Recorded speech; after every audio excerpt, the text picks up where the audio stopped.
Welcome back to the channel. My name is Tyler and this is Tyler Reads Books. And in today I want to talk about some of the horrible book takes that I have seen on BookTube and on my feed that I think just need to be addressed, need to be talked about so that we can all kick those horrible takes to the curb and keep on reading the stories and books that we love. So I have 3 horrible takes that I want to talk about and give my opinions on in this video. The first one up that I have heard people say online, that I have heard people talk about in person, like my friends have said this, and that is that fiction is a waste of time.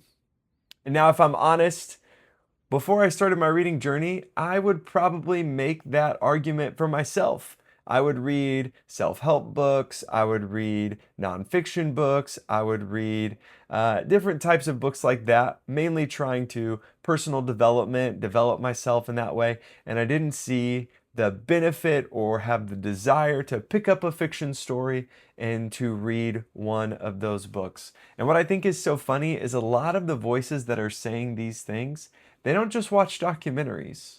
They're not just watching nonfiction things online. They're watching movies. They're watching TV shows regularly. I was that person.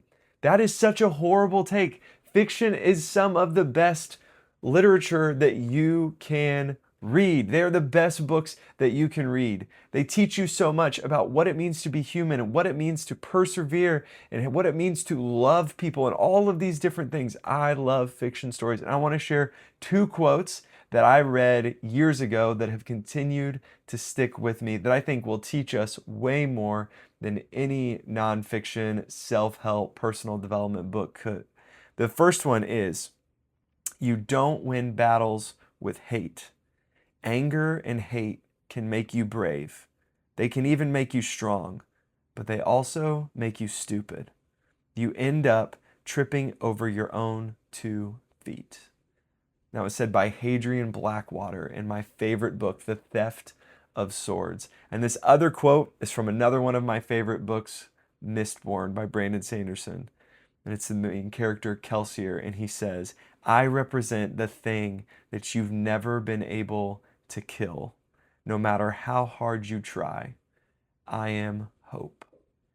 Man, those quotes, like, they just get me. Like, I am never going to stand up to the Lord ruler and have to practice my allomancy so that I could face off against this big bad guy and pull off this amazing heist. I'm never going to be a thief that is a master swordsman that's working with the best assassin in all of Elan as we are trying to thieve our way to riches and to defend our own name. I'm not going to be that, but I can learn so much about what it means to be human and what it means to persevere and to try things, to succeed, what it means to do all of these different things from these quotes. We learn so much from the quotes of characters like Hadrian and Kelsier and Dalinar and Gandalf, Dumbledore, all of these different people. We can learn so much from these quotes and from these things. So the idea that picking up a fiction book isn't worth our time is such a horrible take. I was actually watching a video the other day where he was talking about how the best nonfiction books use stories to drive home their points. And I couldn't agree more, because story is what brings us together.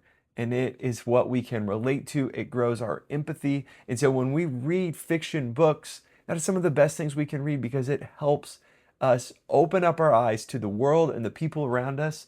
It challenges the way that we think, challenges what it means to be human and how we grow. And so fiction book is not a waste of time. They're totally worth our time. And I'm so glad that I have jumped in headfirst. And if you're here on this channel, chances are good you're probably reading fiction books. But if not, I would encourage you to pick up a fiction book. It is totally worth your time, not a waste of time at all. All right, the second horrible take, and this one really frustrates me, and it is the idea that if you read in public, you are just doing it to perform for other people, that reading in public is performative. Can we just admit that that is absolutely insane, to think that if you take a book with you to your favorite coffee shop, if you take a book to the park, if you take a book on public transportation, or you're just like sitting out enjoying the day, or you're reading a book on your lunch break. There's this idea online that if you are reading in public, you just want people to be impressed by you, and that you're not actually reading for enjoyment or you don't like reading, but it's more just so people look at you and think, wow, guy's a big deal. Look at him, he's reading a book. That is so insane. That is so insane to me to think that that is the narrative that is being spread online, that if you read in public, you're just performative reading. A couple weeks ago, I took my daughters to one of our favorite parks, and it was during the day. And so we're going, my daughters are old enough to play on the playground on their own. They kind of want that independent and freedom. And so I took a book with me. There were other parents there. There were other kids there running around. I sat on a bench where I could see my daughters playing. I read my book. Do you know who cared? Who thought about what I was doing? Nobody. Nobody noticed. Nobody cared. And if they did notice, I didn't notice because I was reading my book and watching my daughters. I don't care what they think, but what I do know is I would much rather be reading a book while my daughters are playing than being seen by my daughters just doom scrolling on my phone. I'm much more attentive to when they call my name when I'm reading a book than when I'm on my phone. And so I think we need to bring back the normalcy of taking a book with us places, taking a book when we are riding on the subway, taking a book with us when we are sitting at a park while our kids are playing and they don't need our help, reading at our favorite coffee shop while we're drinking an amazing coffee. Like, it is okay to read in public. You should read in public. You should not be worried about what people think. And if someone tells you you're just doing that to impress people, well, clearly they're not impressed. So I'm just going to keep reading my book, right? Like, that whole idea is crazy to me. But apparently it is a view that people have. And so good on them, I guess.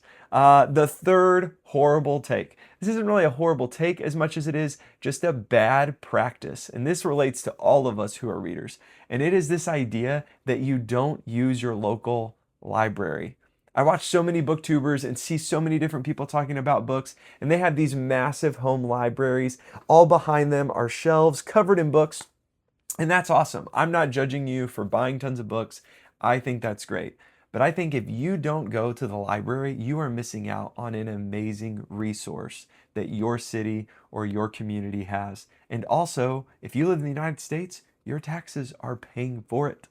And so you can go to the library, walk around the library, find books that maybe you've never heard of before, talk to a librarian, take your kids with you so they can explore the books there. Also, I love the library for two reasons. One, if I read a book that I got from the library and I don't like it, I have no pressure to finish that book because I got it from the library. I didn't pay $25 or $30 or more for this book and feel obligated to finishing it. I can just take it back, let somebody else try to read it, pick up a new book. And the other thing that I love about the library is that at our library, and I'm sure others are this way, you can request them to buy books. I, on average, have gotten our library to buy 4 or 5 books just for me the last 3 or 4 years in a row. So in the last 3 or 4 years, I've probably got the library to buy 15 or 20 different books. Some are self-pub, some are brand new. I get on wait lists for when books by authors I like are coming out. And so it is so easy to find new authors, discover new authors, use your local library. That's where I find the best book deals on sale when our library is doing book sales. Like, it is crazy to me that there are so many people that are reading books and aren't at least going to the library to check it out. The library is so great. I love the library so much. And so if you feel like fiction is a waste of time, I want to tell you, it is totally worth your time. If you are ignoring fiction books, you are leaving so many books and so many powerful stories on the shelves waiting to be read by you.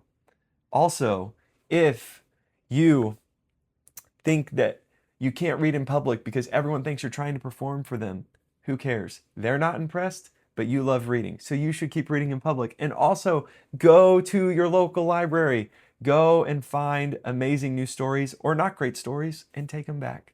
Use the resources that you have so that you can continue to discover amazing stories. And those are just 3 book takes that I have that I think are pretty terrible. I thought it'd be fun to share my thoughts on those. So what are some book takes that drive you nuts? Or maybe you disagree with me on some of these, like you think fiction is a waste of time, or you think it is performative to read in public, or you think the library is not great and not worth it. Let me know in the comments below. But I hope you find time this week to pick up a book, carry it with you, and to read in the down moments or to make a trip to your local library.